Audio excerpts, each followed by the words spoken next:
నమస్తే, welcome to our channel. నేను మిషాల్ని. రఘురామ్ కృష్ణంరాజు గారి కస్టోడియల్ టార్చర్ కేసుకు సంబంధించి సునీల్ నాయక్ అయితే విచారణకు హాజరయ్యారు.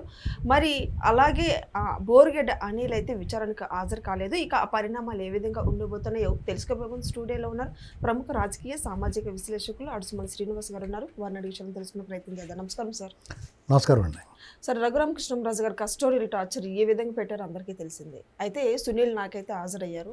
బోర్గెడ్డ అనిల్ అయితే ఆయన పాత్ర కూడా ఉంది, కానీ ఆయన హాజరు కాలేదు. ఇక ఏం జరుగుతుందంటే సార్, వస్తాడా, హాజరు అవుతాడా లేదా బోర్గెడ్డ అనిల్? ఏం చెప్తారు సార్? బోర్గడ్డ అనిల్ వస్తాడా రాడా, హాజరవుతాడా అంత సీనే ఉండదండి. హాజరు అవ్వలేదు అనుకో, నాకేదో ముడి నొప్పి వచ్చిందో మెడ నొప్పి వచ్చిందో అని చెప్పుకుని ఆగుతాడు. తర్వాత వచ్చి తీరాలి. రాకపోతే మళ్ళీ కర్నూలు వెళ్ళి వస్తాడు ఒకసారి. ఏముంది, అంతే ఉండదు. ఇక్కడ అతను ఆల్రెడీ బెయిల్ మీద ఉన్నాడు కాబట్టి అతను వీళ్ళు విచారణకి హాజరు అవ్వకపోతే అరెస్ట్ వారెంట్ మీద తీసుకొస్తారు. దీంట్లో అరెస్ట్ వారెంట్ వచ్చిందంటే ఆ బెయిల్ రద్దు అవుద్ది. అందుచేత అతను ఖచ్చితంగా హాజరవుతాడు. మీకు ఇక్కడ రఘురామకృష్ణరాజు గారి కస్టోడియల్ టార్చర్ అనేటువంటిది ఈ స్వతంత్ర భారతదేశంలో, ప్రజాస్వామ్య దేశంలో ఒక స్టేట్, ఒక రాజ్యం, ఆ రాజ్యానికి ప్రతినిధిని హింసపెట్టిన సంఘటన.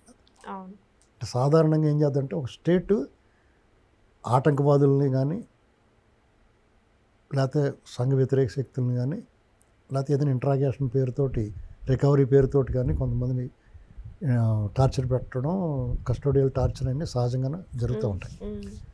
ఏ విదేశీ రహస్యాలు, విదేశీ గూఢచారులు దొరికినా వాళ్ళ దగ్గర నుంచి రహస్యాలు రాబట్టడం, ఉగ్రవాదులు, తీవ్రవాదుల్ని హింసపెట్టడం అనేటువంటి పైకి ఏం చెప్పినా కానీ జరుగుద్ది. అది స్టేషన్లో చాలామంది అమాయకులు తీసుకెళ్ళి కొట్టేసిన సందర్భాలు కూడా ఉంటాయి. మొట్టమొదటిసారిగా అందరూ ఏమనుకుంటారంటే, ప్రజాప్రతినిధులకు ఒక రక్షణ ఉంటుంది, వాళ్ళ జోలికి వెళ్ళరు, వాళ్ళకి పదవిలో ఉన్న వాళ్ళ జోలికి అసలు వెళ్ళరు అని అనుకుంటారు. దానికి భిన్నంగా రఘురామకృష్ణరాజు గారిని అక్రమంగా అరెస్ట్ చేశారు. అరెస్ట్ కూడా సక్రమం కాదు.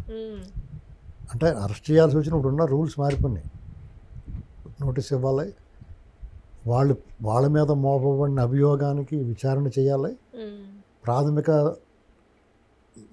ఆధారాలు దొరికిందా అరెస్ట్ చేయాలి. ఇవన్నీ తోసిరాజుని పక్క రాష్ట్రంలో ఉన్నప్పుడు అక్కడ ఉన్న పోలీసులకు ఇన్ఫామ్ చేయాలి.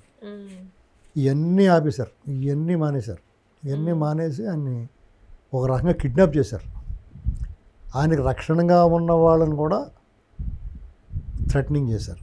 వాళ్ళు అడ్డుకోకపోతే వాళ్ళ మీద కేసు పెట్టారు, వాళ్ళు అరెస్ట్ చేయించడానికి ప్రయత్నం చేశారు, వాళ్ళకి మెమో ఇప్పించి సస్పెండ్ చేయించారు. దాన్ని రఘురామకృష్ణరాజు గారు లోక్సభ స్పీకర్కి ప్రివిలేజ్ కమిటీకి ఇస్తే ఆ డిఐజీకి నోటీస్ వెళ్ళింది. ఆ డిఐజీ లబోదీపమని జగన్మోహన్ రెడ్డి గారిని పట్టుకుంటే మళ్ళీ ఎవరో ఒకరి చేత చెప్పించుకున్నారు రఘురామకృష్ణరాజు గారు, కేంద్రంలో ఉన్న పెద్దల చేత. అయిపోయింది. ఇక్కడ అరెస్ట్ చేసి తీసుకెళ్ళిన తర్వాత రాజద్రోహం కేసు మోపారైంది. అసలు రాజు ఎవడో, రాజద్రోహం ఏంటి, ఈయన చేసిన ద్రోహం ఏంటి, ఇది ఏంటంటే క్లియర్గా కక్ష తీసుకెళ్ళి కొట్టాలనుకున్నారు అంతే. జగన్మోహన్ రెడ్డి నా దగ్గర తీసుకున్నాడు, నేను కొట్టాలన్నాడు. అలా కుదరదయ్యా బాబు అని చెప్పారు. అక్కడి వరకు కొంత బాగానే చేసింది, అక్రమంగా అరెస్టు, ఇల్లీగల్గా ఉన్నా అక్కడికి వచ్చాడు, అలా తీసుకురాకూడదయ్యా బాబు అన్నారు. నేనే వస్తా అన్నాడు, అలా కూడా కుదరదన్నారు. నీకు ఏం కావాలో చెప్పి మేమే కొట్టి చూపిస్తామని చెప్పి కొట్టి చూపించారు, ఏదో చేశారు. అందులో పాల్గొన్న వాళ్ళు పివి సునీల్ కుమార్ గారు, సునీల్ నాయక్, విజయపాలు, ఇంకా కొంతమంది, ఈ బోర్గడ్డ అనిల్, లేకపోతే ఇంకొక అతను ఎవరు లావుగా ఎత్తుకున్నవాడు ఎవరు, ఇలాంటి వాళ్ళు అందరూ. రఘురామకృష్ణరాజు గారు అందరినీ గుర్తుపెట్టాడు. అలా కొంతమందిని గుర్తుపడితే వాళ్ళు మిగతా వాళ్ళ పేర్లు చెప్పారు. ఇదంతా కూడా ఆల్రెడీ ఎవరు ఏం చేశారంటే స్పష్టంగా విచారణ బృందం దగ్గర ఉంది, దర్యాప్తు బృందం దగ్గర. దాని ఆధారంగా వీళ్ళందరినీ ఇంట్రాగేట్ చేస్తుంటే తెలియదు, గుర్తులేదు, మర్చిపోయలేదు అని చెప్పినా మొత్తం మీద విషయాన్ని రాబట్టగలిగారు వాళ్ళు. పైకి ఏం చెప్పినా కానీ మొత్తాన్ని విషయాన్ని రాబట్టగలిగారు. ఇందులో ఏమనగా జగన్మోహన్ రెడ్డి ఉండబోతా ఉన్నాడు.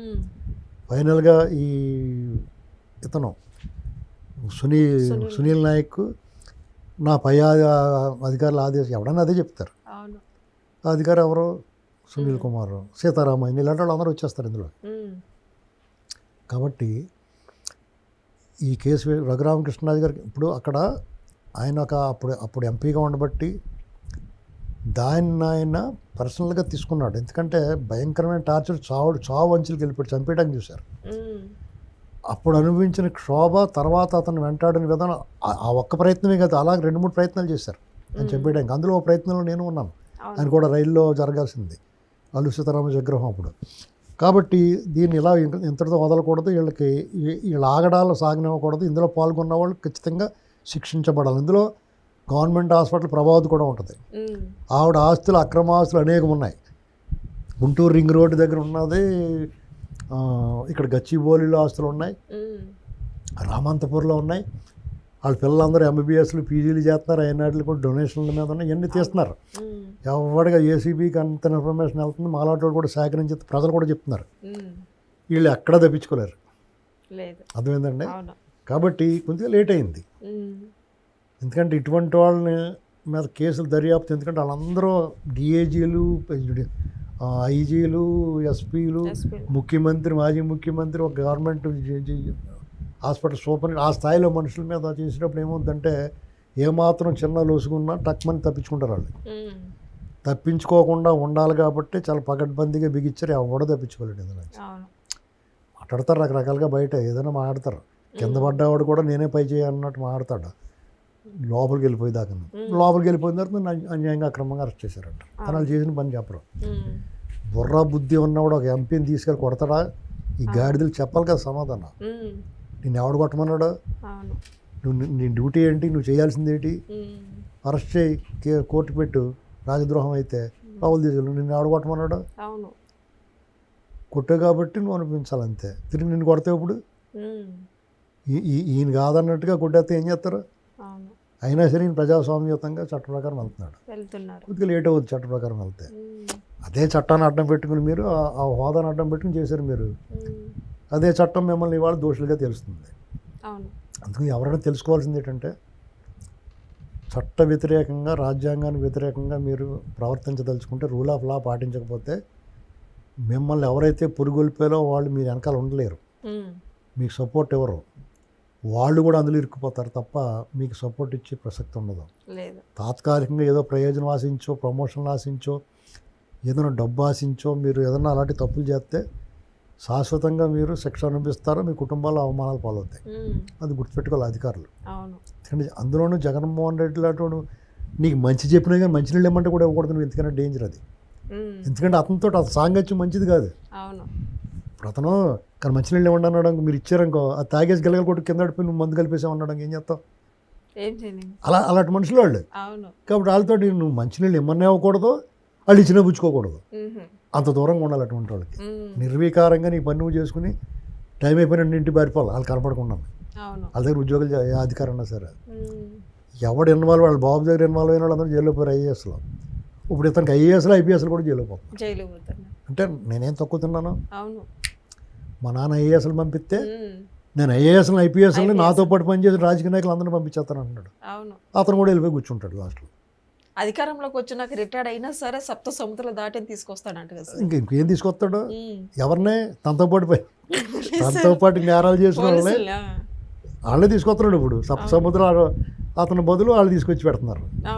అతను ఏం కోరుకున్నాడు? అది ఇప్పుడు సప్త సముద్రాలు దాటినా కానీ వాళ్ళందరికీ లుకౌట్ నోటీస్ జారీ చేసి ఎక్కడికి బయటకు పోతాం లేదు, బయట నుంచి వచ్చిన వెంటనే లోపలేసేస్తున్నారు.